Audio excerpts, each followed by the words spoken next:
يا من صليت بكل الأنبياء. Al-Quran. Firman-Nya di dalam surah Al-Baqarah ayat ke-185. Maksudnya, Allah menghendaki kamu beroleh kemudahan dan Dia tidak menghendaki kamu menanggung kesukaran, dan juga supaya kamu cukupkan bilangan puasa sebulan Ramadan, dan supaya kamu bertakbir membesarkan Allah kerana mendapat petunjuknya, dan supaya kamu bersyukur. Dan dalam ayat tersebut Allah menyatakan supaya kita bertakbir membesarkan Allah setelah berpuasa sebulan di dalam bulan Ramadan. Justru itu, mungkin ahli panel kita yang pertama, Ustaz Celik, Ustaz Aiman bin Munir, boleh kongsikan sunah-sunah Rasulullah SAW menyambut Aidilfitri.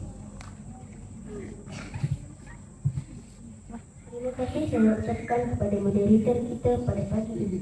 Hadirin yang dikasihi, saya percaya semua tidak sabar untuk berhari raya. Betul? Dengar dan doa.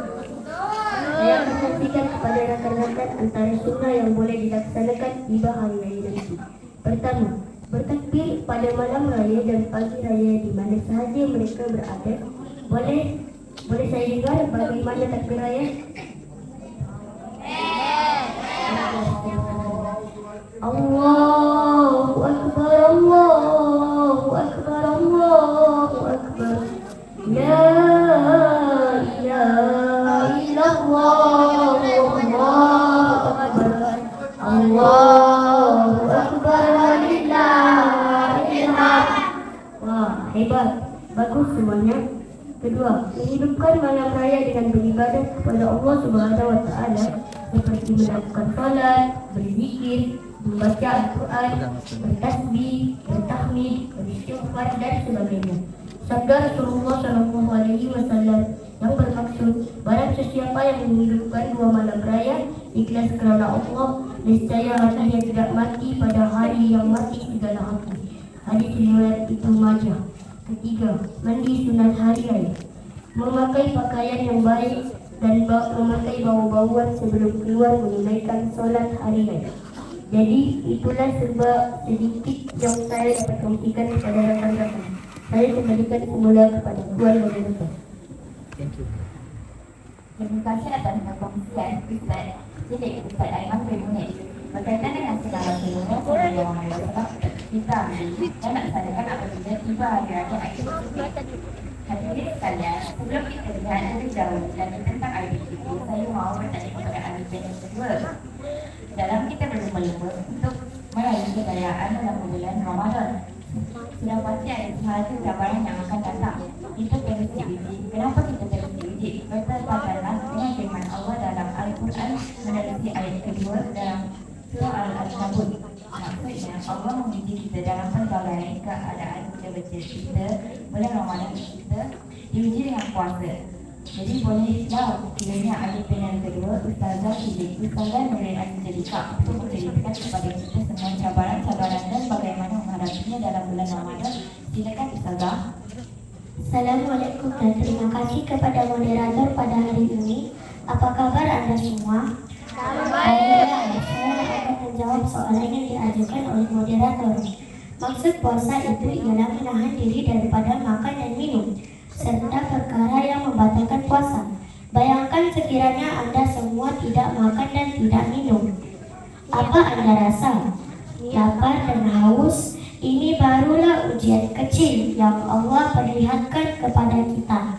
Namun Allah bersifat penyayang, Ar-Rahman dan Ar-Rahim, yaitu kita diajar untuk bersahur sebelum berpuasa dan berbuka pada waktu yang ditetapkan. Caranya pula untuk menghadapi ujian ini ialah dengan perbanyakkan amalan. Hal ini kerana tujuan Allah menguji adalah untuk memastikan hambanya sentiasa bertakwa, yaitu takut kepada Allah. Contoh amalan yang boleh dilaksanakan: solat sunat tarawih, bersedekah, mengeluarkan zakat, bangun malam, membaca Al-Quran dan banyak lagi. InsyaAllah itulah yang saya dapat kongsikan dengan rakan-rakan semua.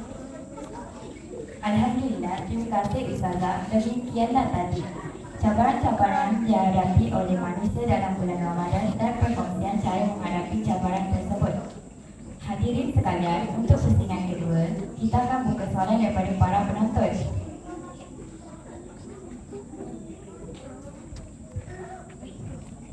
Adakah batal mencabut atau menampal gigi ketika berpuasa? Tidak. Mungkin kita akan ajukan soalan kepada panel pertama. Boleh Ustaz? Baiklah, kita buka lagi untuk soalan kedua.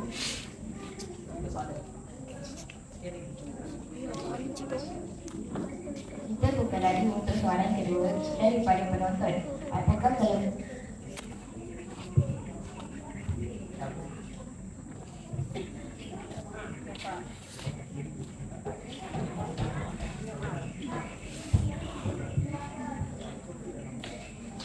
Assalamualaikum. Nama saya Nurul Iman Dania binti Muhammad Saleh. Assalamualaikum Ustaz. Semua orang pasti seronok dan tidak sabar menyambut Aidil Fitri. Soalan saya, apakah kelebihan menyambut perayaan Hari Raya Aidil Fitri? Terima kasih. Soalan yang kedua. Mana tadi soalan yang kedua?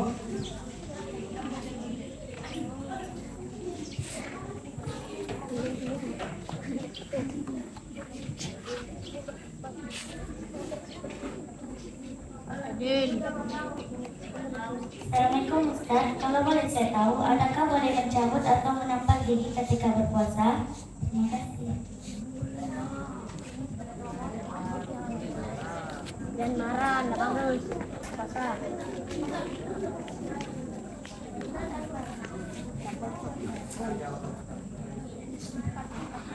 adakah batal mencabut atau menampal gigi ketika berpuasa? Mungkin kita akan ajukan soalan kepada panel pertama. Boleh Ustaz? Alhamdulillah. Terima kasih kepada rakan yang bertanya. Sebelum ini, terdapat juga Ustaz yang telah membicarakan tentang soalan ini.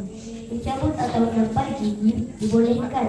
Ini kerana ia bukanlah perbuatan yang memasukkan sesuatu ke dalam kerongkong. Namun, ia masih berada di kawasan mulut.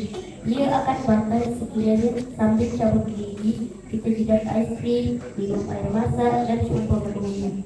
Sebagai pesanan akhir, marilah kita berusaha untuk belajar tentang agama. Kerana sesungguhnya ilmu agama ini sangat luas, bukan sahaja puasa. Namun kita ada solat, ada terhadap fakir dan banyak lagi. Berbiasalah mendalami dan membaca kitab atau buku yang berkaitan dengan agama. Dengan usaha seperti inilah kita akan meningkatkan iman dan takwa kita kepada Allah. Allahu a'lam. Baiklah, kita buka lagi untuk soalan kedua daripada penonton. Apakah kelebihan menyambut perayaan Hari Raya Aidilfitri? Baiklah, terima kasih kepada penonton yang bertanya tentang kelebihan menyambut perayaan Aidilfitri. Kemuliaan hari raya ada diterangkan di dalam hadis seperti sabda Rasulullah SAW yang bermaksud daripada Umamah radhiyallahu anhu bahwasanya Nabi Muhammad SAW telah bersabda, barang siapa mengerjakan amal ibadah pada malam hari raya Aidilfitri dengan mengharapkan keridhaan Allah semata-mata, hatinya tidak akan mati pada hari kiamat, sebagaimana matinya hati orang-orang yang kafir ingkar pada hari kiamat. Oleh sebab itu, umat Islam digalakkan menyambut Aidilfitri dengan tahmid sebagai bersyukur kepada Allah, bersempena dengan hari yang mulia itu. Oleh itu, hadirin yang dikasihi sekalian, sebagai kesimpulan, marilah bersama-sama kita meraihkan Aidilfitri dengan amalan-amalan yang dianjurkan oleh Islam. Tambah lagi ketakwaan kita kepada Allah. Teruskan amalan yang kita buat di bulan Ramadan ke bulan-bulan seterusnya. Insya Allah, semoga Allah menerima segala amalan yang kita laksanakan. Amin. Alhamdulillah, syukur kepada Allah. Baiklah rakan-rakan, begitulah kalau kita sepanjang bulan Ramadan yang mulia ini. pesanan dan nasihat yang disampaikan oleh Ustaz dan Ustazah dari kita. Bukan masuk telinga kanan, keluar telinga kiri, namun hadamkan apa yang disampaikan oleh mereka. Di seluruh saya mohon maaf segala silap dan salah mengendalikan forum kita pada hari ini. Itu saja. Sekian. Assalamualaikum warahmatullahi wabarakatuh.